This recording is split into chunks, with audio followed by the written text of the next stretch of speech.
What has really disappointed me is that Rwanda has accepted this.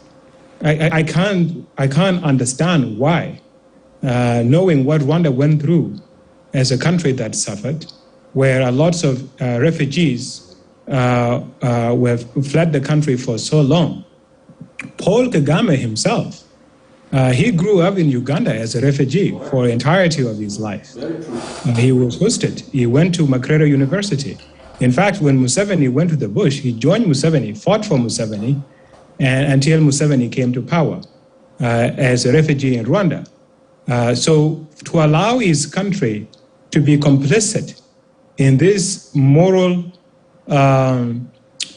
crime is just something that I cannot possibly imagine, because we have always appreciated his strong stance, both against neocolonialism as well as advocating for the rights of Rwanda and determining the future of Rwanda.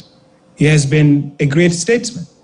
But to allow his country to be complicit in this crime just to receive $160 million, that money Rwanda can raise in many different ways.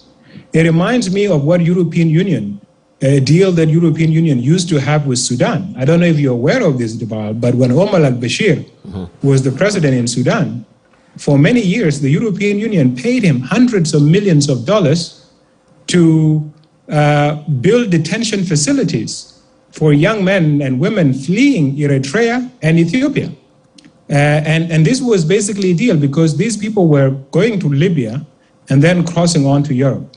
So they thought about a way to keep them in Sudan.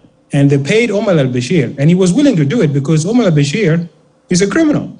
He's someone that is wanted for war crimes at the ICC. He has even been convicted in his own country in Sudan and is currently behind bars. He's a criminal. But for Paul Kagame to accept this and to allow his country that has gone through genocide, a country that rebuilt itself after so much suffering, when he himself had been a refugee, has seen what it means to be welcome. I myself was a refugee in Kenya.